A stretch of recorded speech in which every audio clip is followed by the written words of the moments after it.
अस्सलाम वालेकुम, good morning, सुबह बखैर। मैं हूँ उस्मा अख्तर खान जी और आपके लिए प्रोग्राम लेकर आई हूँ अपना पाकिस्तान। उम्मीद करती हूँ आप सब लोग खुश होंगे, अपनी ज़िंदगी में मसरूफ़ होंगे और आज का दिन बहुत अच्छे से गुजारेंगे। आइए प्रोग्राम का आगाज़ करते हैं। रोज़ाना की तरह रियाज साहब मेरे साथ यहाँ पे मौजूद हैं, उनसे आपकी मुलाकात कराती हूँ।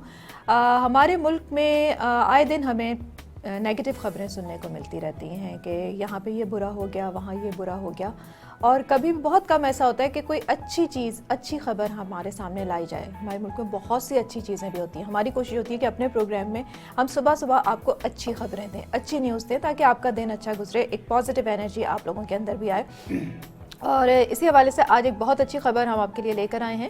गल्फ़ न्यूज़ में पाकिस्तान के बारे में बहुत ही अच्छी बातें लिखी गई हैं, बहुत पॉजिटिव बातें लिखी गई हैं। पाकिस्तान में क्या कुछ अच्छा हो रहा है वो बताया जा रहा है, उसके बारे में मालूमात हासिल करते हैं रियाज साहब से। जी अस्सलाम वालेकुम रियाज साहब, कैसे हैं आप? खैरियत से? बिल्कुल ठीक ठाक। आज तो बहुत अच्छी बातें हैं करने के लिए। जी बताइए। और मैं इसका आगाज़ ऐसे करूँगा कि हमें be proud to be Pakistani, हमें फ़ख्र करना चाहिए कि हम पाकिस्तानी हैं। हालांकि इमेज बहुत निगेटिव दी जाती है, ऐसा लगता है कि यहाँ सब बुरा है, लेकिन कुछ अच्छा भी है हमारे पाकिस्तान में जिसको नहीं बताया जाता।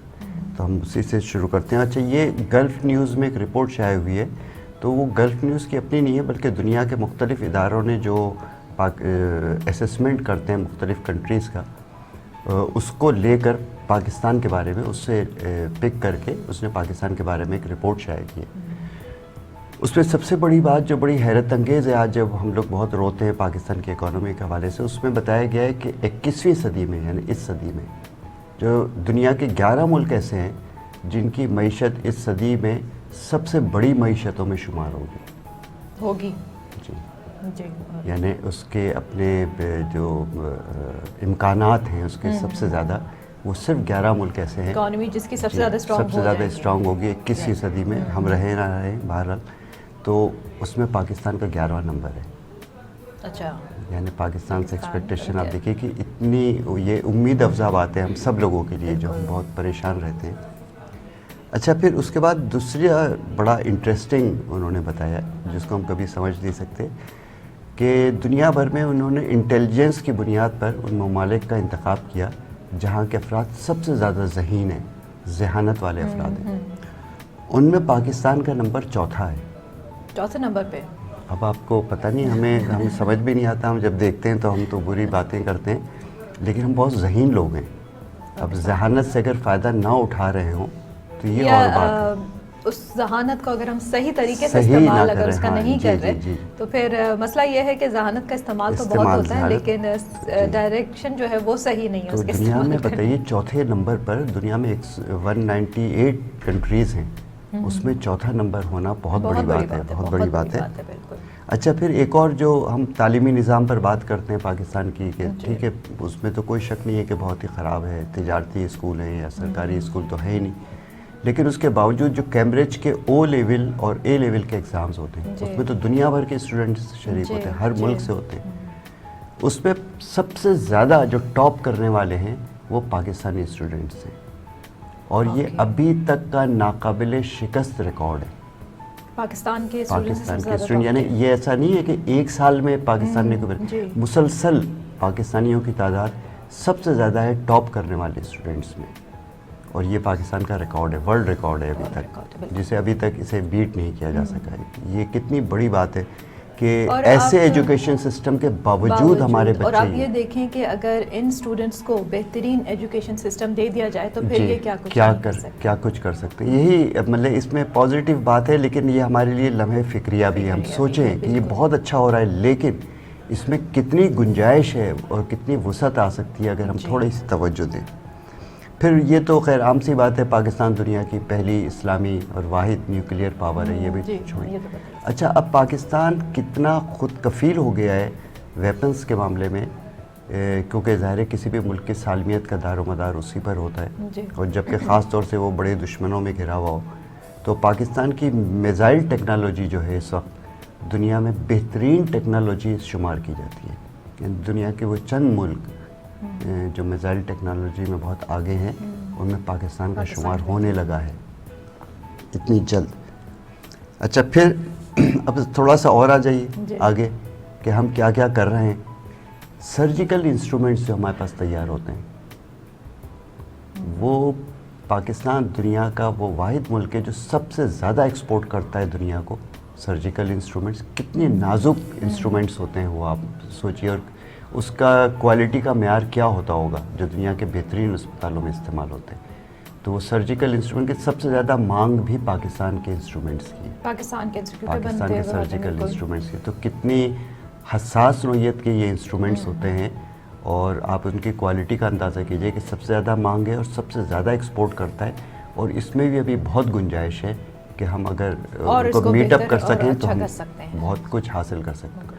अच्छा रियाज साहब, वही बात है कि बहुत सी चीज़ें अच्छी भी हैं, ठीक है, लेकिन बहुत सी जगहों पे हम जो है बहुत लाइक भी कर रहे होते हैं। बहुत से हमारे यहाँ का जो निज़ाम है बहुत से डिपार्टमेंट्स का वो बिल्कुल सही नहीं बन रहा होता। अगर हम देखें ट्रैफिक का ही हम देख लें तो रोज़ाना सुबह आने में आपको भी पता है कि हमें कितनी मसाइल हो रहे होते हैं, और इसमें बात सिर्फ ये नहीं है कि निज़ाम सही नहीं है, लोगों ने निज़ाम सही नहीं बनाया हुआ, लॉस तो बने हुए हैं, उनको जो है इम्प्लीमेंट भी उनको किया जाता है लेकिन फॉलो नहीं किया जाता, फॉलो नहीं करते जी। और यहाँ पे कोई सिस्टम नहीं है कि फ़ाइन्स लगें या उन फ़ाइन्स को लिया जाए, क्योंकि जब तक लोगों में डर नहीं होगा, मेरा हमेशा का मानना यह है कि जब तक इंसान डरता नहीं है वो सही नहीं होता। अगर बाहर के ममालिक में भी आप देखें तो जब तक वो उन लोगों में एक डर होता है कि हम पे फ़ाइन लगेगा या हम पे कुछ भी हमें पकड़ लिया जाएगा या हमें सज़ा दी जाएगी, तो वो सही रहते हैं। लेकिन जहाँ पे उन्हें ज़रा सा भी मौका मिलता है, तो आप ये देखें कि अमेरिका में भी, वेस्ट में भी, वो लोग अगर उन्हें थोड़ी सी भी ढील मिले तो वो लोग फ़ौरन सड़कों पर निकल आते हैं और लॉस को भी फॉलो नहीं करते। तो यहाँ पे भी जब तक लॉस को फॉलो नहीं किया जाएगा, कराया नहीं जाएगा, तो चीज़ें ठीक नहीं हो सकती। असल मसला इम्प्लीमेंटेशन का है। लॉस तो मौजूद हैं। अच्छा, अभी आपने फ़ाइन की बात की तो मुझे बहुत हंसी आ रही थी, बमुश्किल मैंने रोकी अपनी हंसी। फ़ाइन यहाँ भी अनाउंस होते हैं, अभी भी ट्रैफिक चैलेंज में होते हैं, लेकिन हम क्या करते हैं, बजाय 500 रुपये कौमी ख़जाने में अपना मान के अपनी गलती जमा कराएं, हम 100 रुपये पुलिस कांस्टेबल को देना ज़्यादा बेहतर समझते हैं। और वो पुलिस वाला भी ये सोचता है कि बजाय ठीक है गवर्नमेंट को कौन जाए, मेरी जेब में आ जाए, तो वो फ़ाइन का कोई फ़ायदा नहीं होता। आपने देखा कि शॉपर्स के ऊपर कितनी पाबंदी लगी थी, फ़ाइन हो रहे थे इवन शॉप्स, फिर क्या हुआ, ख़त्म हो गया। देखिए बाहर सिस्टम फ़ाइन का ये सिस्टम नहीं है ना, वहाँ पे तो सिस्टम ही अलग बना हुआ है फ़ाइन का, ठीक है। आपके सिर्फ आपने गलत गाड़ी पार्क की है, आपके ऊपर वो गाड़ी पे आपके लगा के चले जाएंगे, देन यू हैव टू पे दैट फ़ाइन। आप पे नहीं भी करेंगे तो वो कट जाएगा आपकी सैलरी से, क्योंकि वो उनके सिस्टम ऐसा होता है। आपने अगर ओवर स्पीडिंग की है तो आपकी गाड़ी का नंबर वैसे ही चला जाता है फ़ौरन से, और वो फ़ाइन आपको लग जाता है जो आपकी सैलरी में से कट जाता है। तो सिस्टम अलग तरीके के बने हुए, यहाँ पे लॉज वैसे बने नहीं हैं, और फिर उनको जाहिर सी बात है फॉलो ही नहीं कराया जाता बाहर, क्योंकि वो इतने स्ट्रिक्ट लॉज हैं कि ना चाहते हुए भी लोगों को वो फॉलो करने पड़ते हैं, और निज़ाम इसी तरह से सही। इसका ताल्लुक दो चीज़ों से है, एक तो शऊर, तालीम, शऊर, और दूसरे जो है सिस्टम से है। वहाँ का सिस्टम ऐसा है जो इस पर अमल करवाता है, हम नहीं करवा सकते, यही हमारी सबसे बड़ी कमज़ोरी है। अच्छा, अब आ जाइए और ज़रा अच्छी बात की तरफ। ये हमने बुरी बात भी बीच में ली, चूँकि हमें दोनों रुख देखने चाहिए कि जनाब एक और बड़ी हैरत अंगेज़ बात यह कि दुनिया में एक पूल बनाया गया है जो दुनिया के बेहतरीन साइंसदान और इंजीनियर्स का जो दुनिया में हैं लोग, तो उस पूल में पाकिस्तानी साइंसदानों इंजीनियर्स का 7वां नंबर है। अच्छा, पूरी दुनिया के रिप्रेजेंटेशन के लिहाज से पाकिस्तानी साइंसदान और इंजीनियर्स दुनिया के जो पूल जो बनाया गया बेस्ट साइंसदानों और इंजीनियर्स का, उसमें पाकिस्तान के साइंसदान और इंजीनियर्स 7वें नंबर पर है। 7वें नंबर। अच्छा, और भी कुछ अच्छी खबरें हैं या यहाँ पे हाँ, एक और अभी चूँकि आखिरी में बता दूंगा, चूँकि हम आजकल बहुत ज़्यादा ये इंटरनेट इस्तेमाल करते हैं। दुनिया भर में सबसे बड़ा जो ब्रॉडबैंड इंटरनेट सिस्टम है, उसमें पाकिस्तान का नंबर 4था है। इसमें भी 4था नंबर है। तो आप देखिए, अभी तो मैंने कुदरती वसाइल की बात नहीं की, हमारे पास टाइम नहीं है।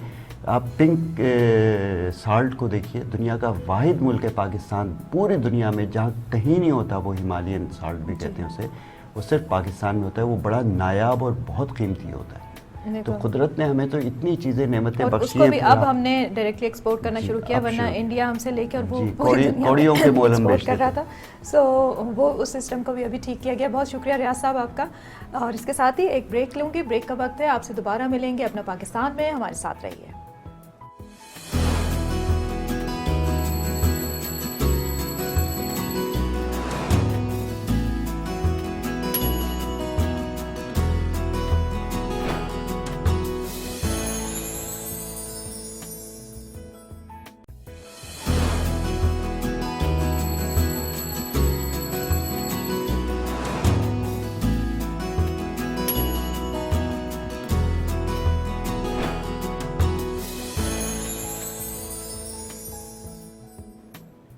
Welcome back. आप देख रहे हैं अपना पाकिस्तान। मैं हूं उस्मा और मेरे साथ इस वक्त स्टूडियो में मौजूद हैं कुलसूम आफ्ताब।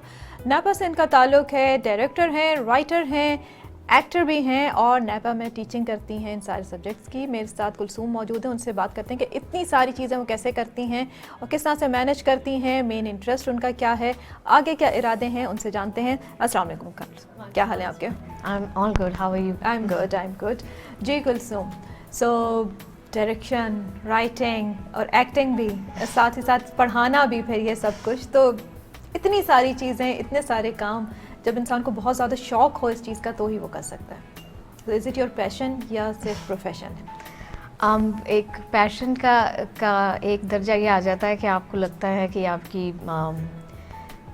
आप किसी मरज़ में मुब्तला हैं और इन कामों में आपकी हिकमत, आपके लिए दवा मौजूद है जी। तो अब मेरे लिए मसीहाई है थिएटर या आप फ़नून ये में। सुनिए तो मैं एक तारुफ में एक चीज़ रहेगी, शायरा भी हैं। तो अभी जब हम बात कर रहे हैं तो आपको अंदाज़ा हो जाएगा कुलसूम दो शायरा चार भी चीज़ें हैं। और भी मैं थोड़ी देर में बता दूंगी आपको क्योंकि कोई ना कोई और भी चीज़ रह ही गई है मगर ये है कि मैं ये बात अच्छा लगता है जब भी इस तरह एक्नॉलेज किया जाता है कि ये भी करती हैं, वो भी करती हैं, मगर बखुदा मेरे लिए ये बातें ऐसी हरगिज़ नहीं है कि मैं इतने सारे काम मैं प्लान करूं कि मुझे अब ये कर लेना चाहिए या मुझे बहुत कुछ सारे काम करने का शौक़ है। आपने अभी कहा कि क्या करना क्या है, तो मेरा ख्याल है मुझे एक्सपीरियंस करने का शौक़ है। ओके, नई और नई चीज़ें या नई चीज़ें भी नहीं, शायद मौजूद दुनिया तो जो भी मौजूद है, चाहे वो शय है, चाहे वो कोई सरगर्मी है, चाहे वो कोई शख्स है, उसके ख्यालात हैं, तो I get involved in an experience करना इंटरेक्शन। एक ऐसी चीज़ है जिसमें कि there is a lot of risk involve, ठीक है। Yeah. बहुत से लोग होते हैं वो कहते हैं नहीं, जैसे बस चल रही हैं चीज़ें वैसे ही चलती रहें, क्योंकि कुछ नया करने में तो ऑब्वियसली रिस्क भी इन्वॉल्व होता है और वो उसके साथ एक डर, एक खौफ भी होता है। तो इसका मतलब है कि आप थोड़ी डेयरिंग हैं। जब एक्सपीरियंस वही इंसान कर सकता है जो थोड़ा डेयरिंग हो, और वो क्योंकि हर दफ़ा ज़रूरी नहीं आपका एक्सपीरियंस अच्छा हो। ज़्यादातर अच्छे नहीं होते और शायद यही बात है कि आप अपने अतराफ़ से अगर कंफर्टेबल हो गए, अपनी ज़िंदगी से कंफर्टेबल हो गए, तो इसका मतलब यही है कि आप कोई ऐसा शख्स है जिसको अभी सही से इदराक नहीं है कि उसकी सराउंडिंग्स में कुछ ठीक नहीं हो रहा है। तो जब आप वो इन चीज़ों को एड्रेस करने निकलते हैं तो आप बिल्कुल ठीक कह रही हैं कि आपको अनकंफर्टेबल कर देने की हद तक चॉइसेस लेनी पड़ती हैं। और मेरे लिए एक्टिंग एक ऐसा ही काम था जहाँ मैं समझती थी कि I am not going to be comfortable. Okay, but when I started doing it I find that writing में प्रिमिटिव, मतलब fundamentally I am a writer, पहले शायरी, फिर थिएटर में ड्रामा निगारी, मगर मुझे ऐसा लगा कि अदाकारी से मुझे इस वाहिद यही एक काम है जहाँ आई फील एट होम, जहाँ I feel it's a therapeutic activity. Writing is not, मेरा कैथारसिस राइटिंग से नहीं होता, एक्टिंग से होता है। और ये आपने लाइक काफ़ी बाद में रियलाइज़ किया? जी, कमोबेश 9 बरस बाद मैंने अदाकारी की तरफ रुख किया और फिर सीखा। मुझे हमारी तरबियत लेने के बाद जो है एक एहसास ये हुआ कि भाई काम को अगर सही मानों में आपको इज्जत देनी है, उसका एहतराम करना है, तो उसकी अमली शक्ल तो ये है कि उस काम को मुंह उठाकर ना किया जाए। और तरबियत का अमल सिर्फ ये नहीं है कि किसी इदारे में जाके तरबियत हासिल की।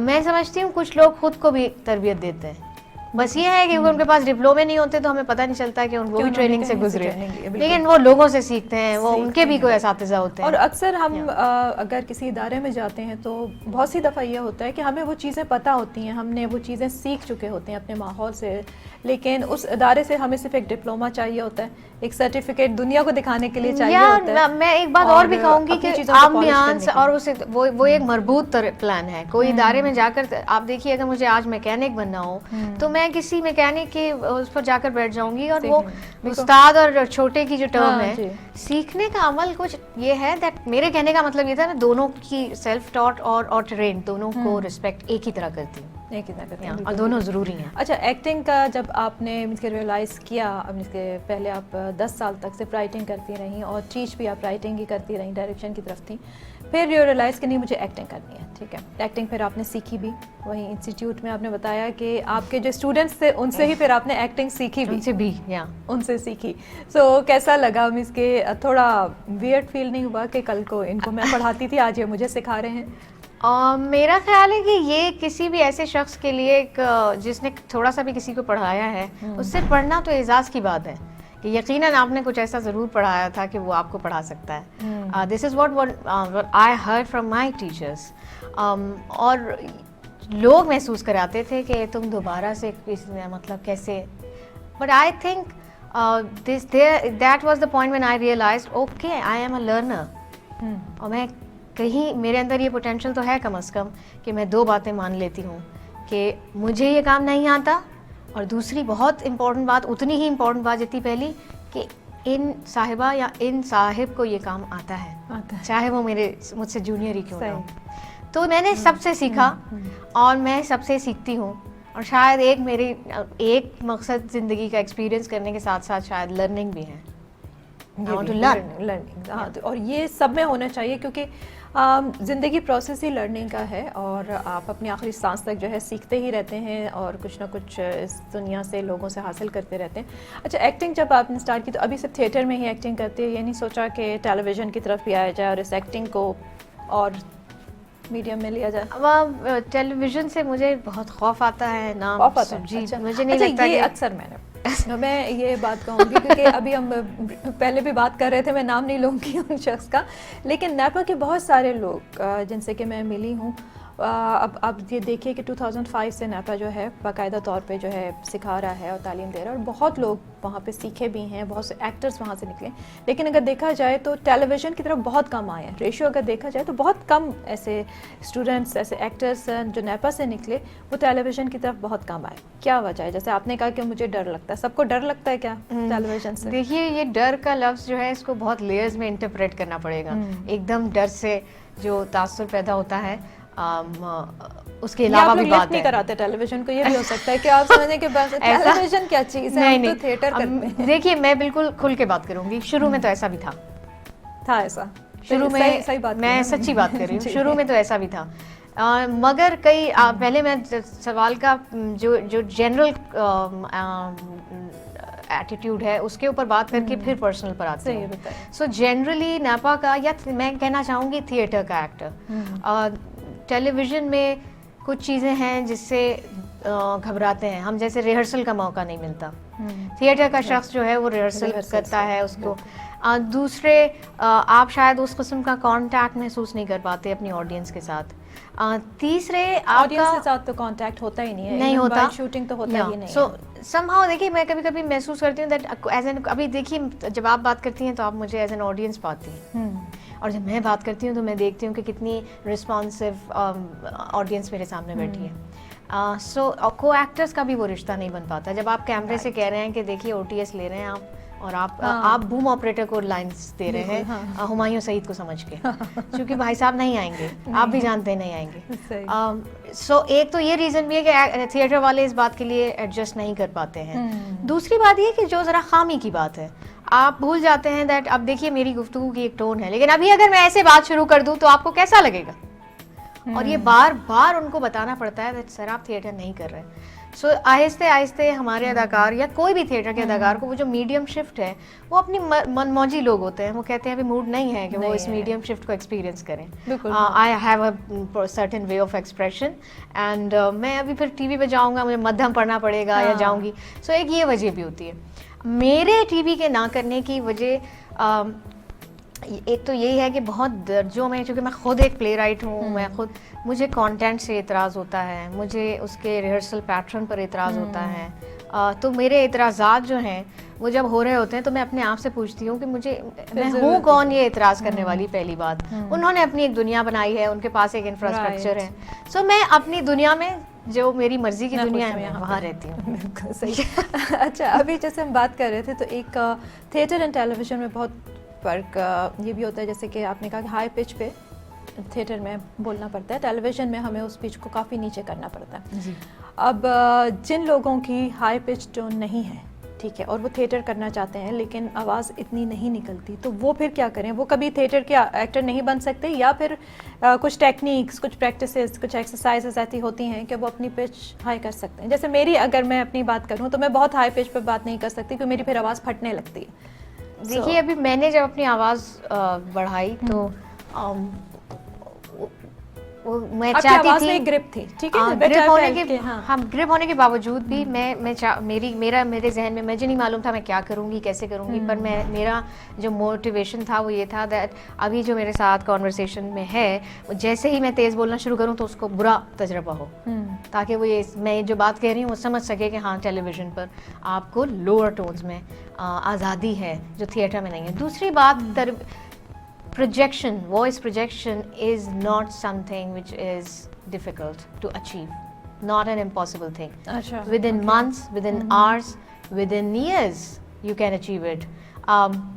नहीं हुई थी मेरी तो बिल्कुल नहीं हुई, लेकिन हुई तो मुझे याद है कि कुछ घंटों में मैंने अचीव कर लिया कुछ एक्सरसाइजेस के through under a good friend of mine, जो उस वक्त मेरे दोस्त नहीं थे, लेकिन मैं पहला अपना अदाकारी का जब खेल करी थी, Faheem Azam, finest, one of the finest of this time, stand up comedian भी हैं, प्ले राइट भी हैं, तो उनके साथ मुझे वॉइस प्रोजेक्शन का मसला था एंड समहाउ, और वो मेरी तरबियत के दिन थे, जबकि मुझे ये याद आया कि मेरी एक नापा में हमारी उस्ताद हुआ करती थी सादिया खान साहिबा, वो कहती थी it's about your psychological knots, आवाज़ का ताल्लुक आपके जिस्म से नहीं है, आपकी सोच से है। सो वो जब नोट्स क्लियर हो जाती हैं, जैसे आपने अपने बारे में एक बात कही जो बिल्कुल गलत हो सकती है कि जब आप बोलती हैं, आवाज़ तेज बुलंद करती हैं तो आपकी आवाज़ फट जाती है, ये वो परसेप्शन है जो शायद आपके कॉलेज और स्कूल या कजन्स ने आपको दिया होगा आपके बारे में। नहीं, मुझे खुद एक्सपीरियंस ऐसा है, आप इसको गौर कीजिएगा, शायद ये कहीं से आया है,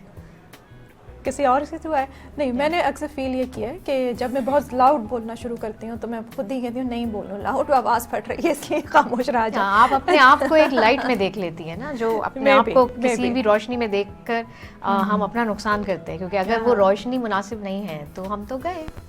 बिल्कुल, तो परसेप्शन की भी बात है, बिल्कुल ठीक है। अच्छा, थोड़ा सा मेरे से हट के आपकी तरफ आते हैं दोबारा। अच्छा, थिएटर में लोग आते हैं, काम भी करते हैं, ठीक है, लेकिन हमारे यहाँ अगर देखा जाए पाकिस्तान में तो थिएटर का इतना नहीं है, इतना कॉन्सेप्ट नहीं है, लोग, ऑडियंस भी बहुत ज़्यादा नहीं है, there is very selected audience जो कि थिएटर जाती है और उसको एंजॉय करती है। हाँ, टेलीविज़न लोग बहुत ज़्यादा देखते हैं, उसको एंजॉय भी करते हैं, इसलिए टेलीविज़न देखा ज़्यादा जाता है। टेलीविज़न में स्पॉन्सरशिप ज़्यादा आती है, स्पॉन्सर ज़्यादा आते हैं, एड्स ज़्यादा आते हैं, तो एक अगर आप फाइनेंशियली देखें तो टेलीविज़न में लोगों को पैसा ज़्यादा मिलता है, एक्टर्स को, एज़ कम्पेयर टू थिएटर। सो आपको क्या लगता है कि इस तरीके से हम, जो एक्टर है वो दूसरी तरफ मीन्स के वो सोचता नहीं है कि at the end of the day आप अपने शौक़ को कितना आगे बढ़ाएंगे? कभी तो ये होता है कि नहीं, पैसा भी होना चाहिए, तो उससे फिर टेलीविज़न की तरफ जाना ज़्यादा बेहतर नहीं समझते?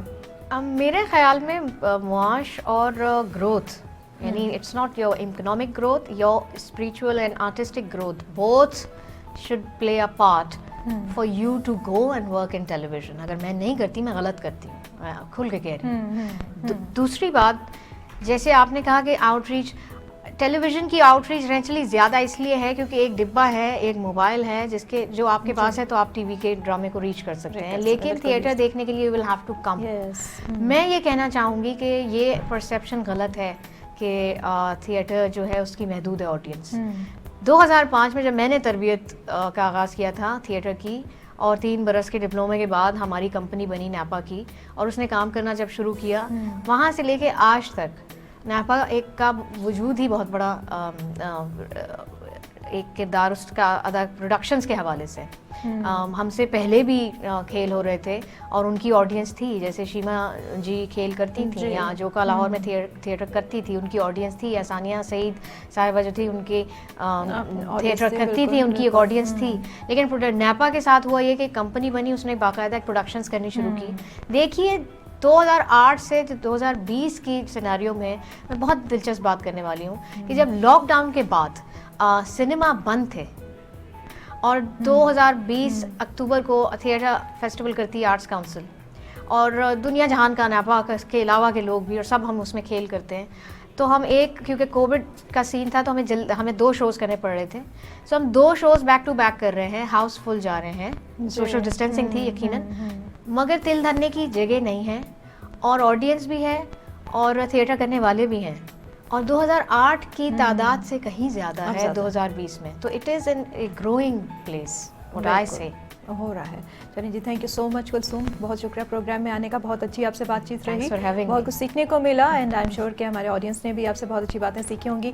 यहाँ पे एक छोटे से ब्रेक लूँगी, ब्रेक के बाद आपसे दोबारा मिलेंगे अपना पाकिस्तान में, हमारे साथ रहिए।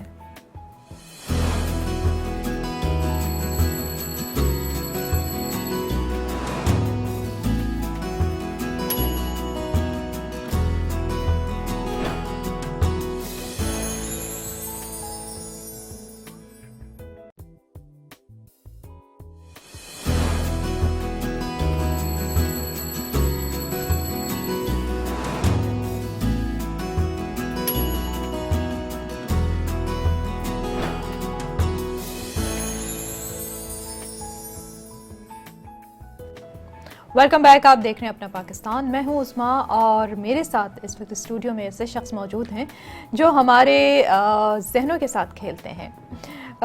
हम लोगों की हमेशा ख्वाहिश होती है कोई ना कोई ऐसी हमारे पास पावर आ जाए, कोई ना कोई ऐसी ट्रिक आ जाए कि जिससे हम जो करना चाहें वो कर सकें, और ऐसे लोगों को कहा जाता है जादूगर। तो आज एक जादूगर, एक मैजिशियन मेरे साथ यहाँ स्टूडियो में मौजूद हैं। बहुत मज़े की ट्रिक्स वो करेंगे। ट्रिक्स होती हैं, हमारे माइंड से खेलते हैं, क्या करते हैं ये हमें नहीं पता, उनसे ही जानेंगे। शाहरुख मेरे साथ मौजूद हैं, उनसे मुलाकात करते हैं। अस्सलाम वालेकुम शाहरुख। वालेकुम सलाम। कैसे हैं आप? खैरियत से? पहले ऐसे हैंडसम स्मार्ट, आप सुनाए कैसे तबीयत आपकी? बिल्कुल ठीक ठाक। अच्छा जी, अब शाहरुख, आप जो मैजिक करते हैं, मैजिक असल में जादू होता है या ट्रिक्स होती हैं या हमारे माइंड के साथ खेला जाता है, ये होता क्या है? अच्छा, पहले मैं आपको बताता चलूँ कि मैजिक, इल्यूजन, ये 2-3 किस्म की हमारी ना कैटेगरीज है। एक मैजिक होता है, एक इल्यूजन होता है, एक माइंड रीडिंग होती है, ठीक है। अच्छा, ये ओरिजिनल मैजिक नहीं होता, सही है। हाँ, इसमें कुछ चीज़ें हैं जो ओरिजिनल होती हैं, ठीक है। जादू तो खैर काला जादू होता है, किसी को करवाना तो रब्ता कीजिएगा। फिलहाल फिलहाल बट जिस इट्स ओनली ट्रिक, ये सिर्फ ट्रिक्स हैं और कुछ भी नहीं, हाथों की सफाई है। हाँ, कुछ चीज़ें जो माइंड रीडिंग जैसे कि, और आप अपने माइंड की टेलीकिनेटिक पावर के जरिए किसी चीज़ को बैंड कर सकते हैं। हाँ, ये है जिसका क्योंकि हमारा माइंड बहुत पावरफुल होता है और उसमें हमें पता भी नहीं है कि कितनी ताकत है हमारे माइंड में। तो उसको अगर आप थोड़ा बहुत भी यूज़ कर लेते हैं तो आप काफ़ी चीज़ें, हम तो 1% यूज़ कर लेते हैं, काफ़ी उसी में थक जाते हैं। 3-4% यूज़ कर ले तो पता नहीं क्या होगा। बिल्कुल बिल्कुल। सो किस तरह से आपने स्टार्ट किया शाहरुख? अच्छा, ये बड़ा शौक था हमेशा से बचपन से, या फिर आपने बुक्स पढ़ी, आप कहीं से शौक को अपने आगे लेके गए? ये बहुत अजीब व गरीब कहानी है कि मैं इसको इस तरह समझाऊं कि मैं एक कहना चाहिए कि मैं मस्जिद गया था, तो वहाँ पे मुझे उम्र यार की कहानियाँ पढ़ने का बड़ा शौक था। तो उसमें इसमें आज़म होता था और बहुत सारी चीज़ें होती थी कि उसके पास जंबील होती थी और उसको सब में कैद कर लेता था लोगों को। तो मेरे जो हमारे इमाम साहब थे, उन्होंने एक दफ़ा ऐसे मेरे शौक को देखते हुए उन्होंने एक धागा लिया, उसको तोड़ा और उसको जोड़ दिया।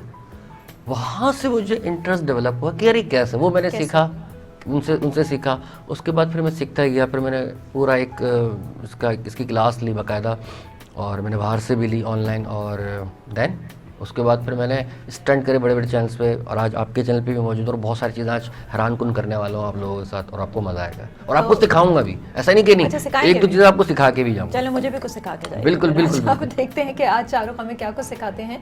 और शाहरुख, ये तो आपका शौक है, ठीक है। बिल्कुल। प्रोफेशनली आप क्या करते हैं? अच्छा, प्रोफेशनली मैं असल में मेरा बटर एंड ब्रेड जो है graphic designing, website designing, videography और फोटोग्राफी है।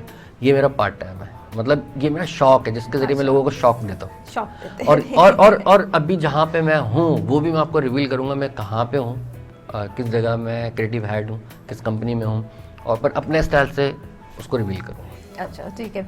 अच्छा, माइंड गेम्स जो हैं, माइंड के साथ जो हम करते हैं, तो क्या वाकई में आप लोगों के माइंड को रीड कर सकते हैं? बिल्कुल कर सकते हैं, बहुत आसान है, बट उसके लिए कुछ टेक्निक्स होती हैं। ओके। आप वो टेक्निक्स अप्लाई करते हैं और उसमें इतनी मेहनत की ज़रूरत नहीं है, कोई रॉकेट साइंस नहीं है, तो 2-4 चीज़ें करनी होती हैं, लोग खुद ब खुद बताते हैं। आजकल दुनिया वैसे ही परेशान है, आप लोगों को बोलते हैं अच्छा, तुम्हारे साथ परेशान तो वही, आपने किसी को परेशान है तो वो तो कहेगा हाँ मैं तो परेशान हूँ, बस कौन है जो परेशान नहीं है। वही आजकल जो बाबा चलने आमिल, वो कहना नहीं चाहिए क्योंकि एक बात है कि 2-4 चीज़ें तो इंसान के साथ है कि वो सबसे पहले तो परेशान है, उसके बाद फिर वो बीमार है, घर में कोई, बस आज सिर्फ इन्हीं चीज़ों के ज़रिए, ये तो एक मजाक था। बाकी माइंड रीडिंग जो है एक बड़ा सब्जेक्ट असल में कहना चाहिए। आप क्या करते हैं कि कुछ चीज़ों से अपने टेलीकिनेटिक माइंड पावर के ज़रिए वो आइडिया लगाते हैं, देन उस चीज़ को आप रिवील कर देते हैं जो भी आपके माइंड में होता है। बस ये कहानी सिंपल सी। जी अच्छा शाहरुख, ये तो आपने बताया कि आपने किस तरह से स्टार्ट किया और शौक़ था और उसी शौक़ को आपने आगे बढ़ाया और आज आप बहुत अच्छा मैजिक करते हैं, बहुत अच्छी ट्रिक्स करते हैं। तो कोई छोटी सी ट्रिक तो अभी हमें करके भी तो दिखाएं ताकि लोग, हम बातें कर रहे हैं, लोगों को पता भी तो चले कि आप क्या कुछ कर सकते हैं। ओके जी, तो मैं एक ट्रिक करके दिखाता हूँ। ट्रिक तो नहीं, इसको कहते हैं माइंड पावर। अच्छा, ये हमारे पास कांटे, आज सारे अम्मी के कांटे चम्मच सब ले आया मैं घर के, मतलब सारे कांटे चम्मच छुरियाँ रह गई से, हाँ कांटे ही साले। अच्छा, ये नॉर्मल फॉक है, ठीक है, इससे हम करने क्या वाले हैं, ठीक है, गौर से देखिएगा।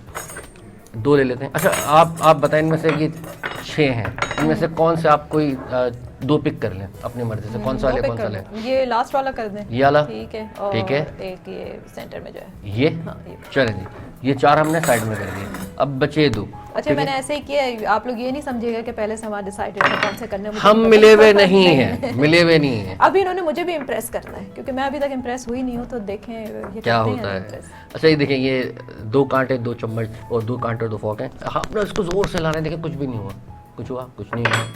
इसको ज़ोर से ला के चेक करा, कुछ नहीं हुआ, ओरिजिनल फॉक, ठीक है। अच्छा, आपने करना क्या है कि इसको आपने ऐसे पकड़ लेना है, ऐसे, इस वाले को, हाँ, इस वाले को ऐसे पकड़ना, अच्छा, ठीक है, थोड़ा सा हाथ ऊपर करें, ठीक है। अब गौर से देखिएगा, इस पर फोकस कीजिएगा, जोर से, गौर से देखिए, watch watch watch watch watch watch. ये आप देख सकते हैं कि इसका एक टाइन ऊपर की साइड पे उठ चुका है, ठीक है। अच्छा, लोग कहते हैं कि शाहरुख भाई आप करते क्या हो, और ये वाला, ये आप पकड़ के रखिएगा, ये तो बहुत इंपॉर्टेंट है, इसको इससे नहीं मुझे पावर मिल रही है। अब गौर से देखें, होता है कि लोग मुझसे अक्सर शिकायत करते हैं, शाहरुख भाई आप करते पता है क्या हो, आप इससे टेढ़ा कर दो, ठीक है, इसको उतार देते हैं। आप इस रिंग से टेढ़ा कर दो, चलो भाई इसको भी उतार देते हैं। अच्छा, अब बच्चे एक वॉच, यार इसको भी उतार देते हैं, खुश। मेटल आपने उतार दिया, हाँ, मतलब हर चीज़ मैंने यहाँ पे उतार दी, मेरे हाथ खाली, ठीक है ना, मेरे पास यहाँ पे कुछ है आस्तीन फोल्ड, और ना ही मेरे पास इस आस्तीन पे कुछ है, मतलब किसी आस्तीन पे मेरे पास कुछ नहीं है। सिंपल आपने इसको वेव करना है, गौर से देखिएगा क्या होगा, watch watch watch. Oh my God, ये और टेढ़ा होता जा रहा है। देखा आपने, ये होती है माइंड पावर के जरिए आप फॉक को बैंड कर सकते हैं। और ये आप किसी भी फोक को कर सकते हैं, किसी भी, आप अपने फॉक भिजवा दीजिएगा यहाँ पे, ठीक है, मैं कर दूँगा, मुझे घर पे बुला लीजिएगा, घर पे आके कर दूँगा, ठीक है। ये है माइंड पावर, टेलीकिनेटिक। इसको, अच्छा, ये पावर आप मुझसे कैच कर रहे हैं या क्या, मतलब ये एनर्जी में आपसे कैच करके इस मेटल को बैंड करता हूँ। 2 एनर्जी जब मिलती है तो ये बैंड हो जाता है। बाकी जानने के लिए आप मेरा चैनल शाहरुख मैजिशियन ज़रूर देखिएगा यूट्यूब का, तो आपको मज़ा आएगा। इसको ये मुझे दीजिएगा, दे दूं? हाँ, ये मुझे दे दीजिए। लीजिए, क्योंकि एक टेढ़ा तो मैं कर चुका हूँ, अम्मी ने मुझे डंडे मारने और कुछ भी नहीं है, ठीक है जी। अच्छा, मुझे कहा था इन्होंने कि कोई ट्रिक भी सिखाए, ना कुछ सिखाइए भी ना। हाँ, सिखाना भी तो ज़रूरी है, आए तो सिखाएंगे, बिल्कुल सिखाएंगे। एक 5000 का नोट दे दीजिए आप मुझे। अच्छा, अब मैं इनसे एक नोट लूँगा, अल्लाह रहम करे, देखें होने क्या वाला है। एक 5000 का नोट है, अभी ये मंगाना पड़ेगा 5000 का नोट, तो ब्रेक ले लेती हूँ छोटा सा, हाँ, ठीक है। For sure. सो बहुत बड़ी डिमांड कर दी है, 5000 का नोट मुझसे मांग लिया है, तो एक ब्रेक लेती हूँ यहाँ पे। ब्रेक के बाद आपसे दोबारा मिलते हैं, हमारे साथ रहिएगा। शाहरुख यहाँ पे मौजूद है और 5000 के नोट के साथ ये क्या करेंगे वो हम जानेंगे ब्रेक के बाद।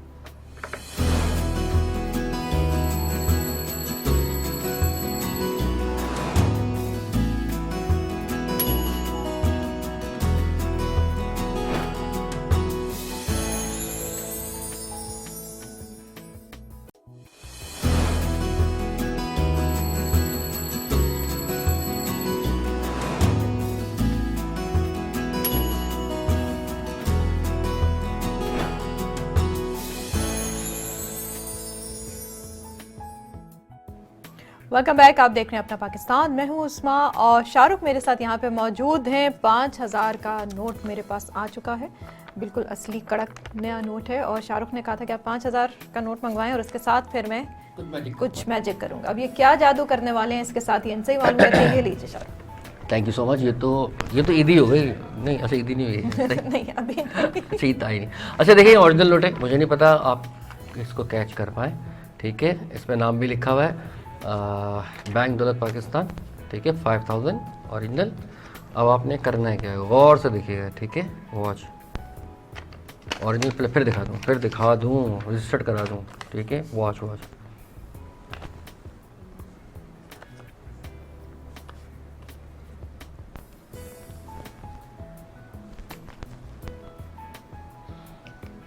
फाड़ क्यों रहे हैं? यही तो जादू है कि आपने नोट को फाड़ना है ऐसा। पता नहीं कितने बैंक वाले मेरी वजह से परेशान होंगे। इवन कि मेरे ऑफिस वाले मुझे नोट नहीं देते। नहीं भाई माँ नहीं, तुम नहीं शाहरुख साहब, तुम नहीं। अच्छा ये मैं सिखाऊंगा भी आप लोगों को, तो ही मजा आएगा, ठीक है। तो नोट हो गया 5000 का, सिखाना क्या है? 5000 में ट्रिक सीख रहे हैं। अरे 5000 की ट्रिक। ओके वॉच ओरिजिनल,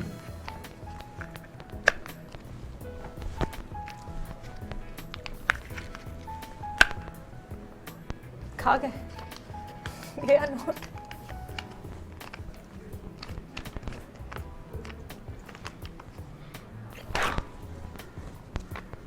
जोरदार ताली होनी चाहिए, जोरदार, हर तरफ से तालियों की आवाज़ आ रही है। आप चेक करें कि नोट आपका जुड़ चुका है। ये 5000 का हमने नोट फाड़ा, नोट जुड़ गया। अब ये हुआ कैसे? अच्छा थोड़ा मुझे तो मेरा 5000 चले गए, चलें कोई बात नहीं, पर मैं सिखाऊंगा भी तो 5000 का। अच्छा हाँ बताएं कैसे सिखाएं कैसे। सबसे पहले आपने एक नोट लेना है 5000, अपना ना हो भाई, क्योंकि अम्मी के जूते भी सलामत है। आपने 5000 का नोट लिया और उसको हल्का सा आपने यहाँ से फाड़ना है। अच्छा 5000 के नोट पे होगा, किसी भी नोट पे हो सकता है? किसी भी नोट पे कर सकते हैं। अच्छा, बट मैं आपको रेकमेंड करूँगा कम से कम आप कागज़ ले लें, पहले उस पर ट्राई करें।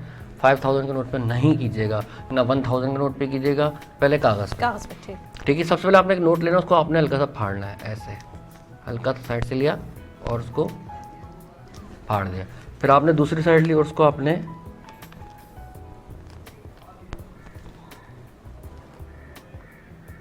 फाड़ दिया। अब आपने करना है क्या, मेन चीज साहब, सीन्स तो ये हैं।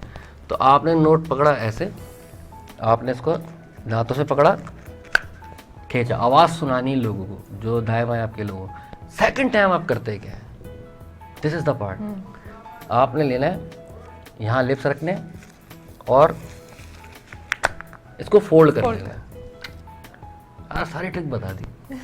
फोल्ड करने के बाद आपने सिर्फ जेस्चर देने शाहरुख खान वाले और हाथ चलाते रहना है, रुकना नहीं है, रुकना नहीं है। अच्छा हाँ बिल्कुल, इस वक्त एंटरटेन करते हैं। यूं करो, यहाँ से आपने इसको फोल्ड करना है, दोनों हाथ से घुमाना है और फिर 1 2 और आपने उसके बाद यूं करना है और स्पीड से यूं करके हल्का सा लहराते रहना है। क्यों? ताकि नजरें इस पर टिके ना। अगर नजरें टिक गई तो दुनिया को दिख गया कि आपने करा क्या है। उसके बाद फ़ौरन आपने इसको फोल्ड कर लिया और यूं फोल्ड करके यूं करके आपने करना है क्या, ये, और उसको आपने जेब में रख लिया, बोला thank you so much, Eid मुबारक। नहीं लेकिन साहब फटा हुआ नोट कहाँ गया? हाँ अब सवाल है कि नोट फटा हुआ है। फटा तो था, वो कैसे सही? वो नोट जुड़ता ही नहीं है, पहला सवाल तो होता है, क्योंकि मैजिक ने देखें एक चीज़, नोट फट गया, ठीक है, आपने नोट तो देना है नहीं, ठीक है, तो आपने करना है क्या है कि नोट फाड़ने के बाद इसको जेब में रख लेना है। जो फर्स्ट टाइम, अच्छा नोट देना भी नहीं है, वो आपका हो गया। उसके बाद आपने यूं करा, नोट जुड़ता हुआ दिखेगा, ऐसा लगेगा कि नोट जुड़ गया, लेकिन वो कट है वहां पर वो फटा हुआ है, वहां पे कट हुआ है। तो उसको मत दीजिएगा। आप करेंगे क्या कि सेम नोट को जब यहाँ पे रख रहे होंगे, जितना नोट आप मांगेंगे, अगर आप 1000 रुपीज का नोट मांगते हैं तो 1000 का नोट आपके इस जेब में होगा, आपका अपना ओरिजिनल। तो आपने रखा, आपने बोला भाई मेरी ईदी हो गई, उसने बोला भाई नोट दीजिए। अच्छा अब आप अपना नोट उसको निकाल के देंगे, तो ये मैजिक है। Thank you so much. तो ये होता है ये हम होती है समझते हैं कि जादू हो गया, जादू कुछ नहीं, जादू कुछ नहीं है, ठीक है, जादू कुछ नहीं है, ट्रिक होती है। और बड़ी इंटरेस्टिंग ट्रिक आपको बताई शाहरुख ने, बहुत अच्छी। लेकिन ये बाकी कांटों वाली मुझे अभी भी नहीं समझ। ये माइंड पावर है, वो माइंड पावर अच्छा, है।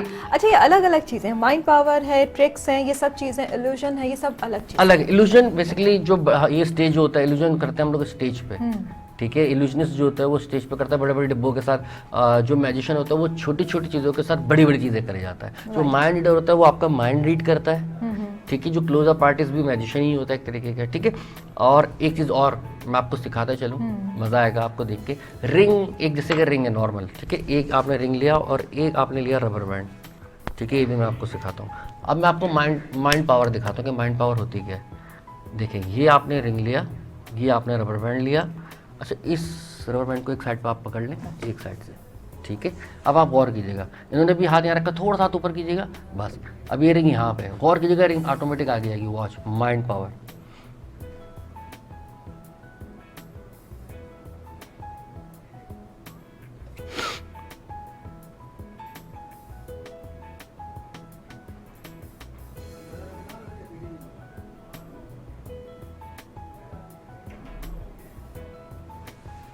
कैसे, सवाल ये होता है, थैंक यू सो मच। ये अब हुआ कैसे कि रिंग किस तरह माइंड पावर से आगे जा रही है। ये माइंड पावर से थी या अब ये भी ट्रिक थी? ये माइंड पावर थी। Okay. अब ये माइंड पावर थी, ट्रिक थी, ये जानने के लिए आप मेरे चैनल शाहरुख मैजिशियन जरूर सब्सक्राइब कीजिएगा। ये यहाँ नहीं बता रहे? यहाँ नहीं बता रहे। बता दूंगा पर थोड़ी देर बाद। मुझे ये लगा कि ये ट्रिक थी। अच्छा, कैसे, हाउ? अच्छा, क्योंकि रबर थी, ठीक है, बिल्कुल। रबर में इलास्टिसिटी थी, बिल्कुल। राइट, और उसमें आपने रिंग की दोनों तरफ से प्रेशर हो रहा था, बिल्कुल। और उस वजह अच्छा, से सवाल ये होता है कि नहीं, वो ये अक्सर लोग बोलते हैं कि ये आप हिला रहे हो, हल्का सा तो खुद ब खुद आगे आ रहा है। ये मैं रिवील कर दूंगा तो आपको खैर मजा आएगा। चल मैं आपको बता वो हम बचपन में कहते थे ना, चेन एंड रिंग वाला एक कोई गेम हम लोग खेलते थे जो मैं भूल गई हूँ, तो उसमें भी हम कुछ ऐसा कर लेते थे कि वो रिंग एंड चेन वो बिल्कुल। करती थी। अच्छा, इसमें सीन क्या होता है, गौर से देखिएगा, जब भी आप किसी को रबर बैंड दें, रबर बैंड थोड़ा सा बढ़ाओ, ठीक है। हमारे थोड़ा सा टाइम है अभी, है टाइम है। ओके। आपने रिंग और रबर बैंड लेना है, उसके बाद आपने खुद थोड़ा सा ज़्यादा रबर बैंड पकड़ना है और अगले को दे देना है। अब आपने करना है क्या है, तो मेरे भाइयों, मेरे दोस्तों, मेरे बुजुर्गों, उनकी बहनों, कि जब आप यहाँ से रबर बैंड ज़्यादा ले लेते हैं, आप अगले को पकड़ाते हैं, सिर्फ आपके शाहरुख खान वाले जेस्चर चल रहे होते हैं और हल्का सा आप यहाँ से रबर बैंड छोड़ रहे होते हैं। लूज कर रहे थे।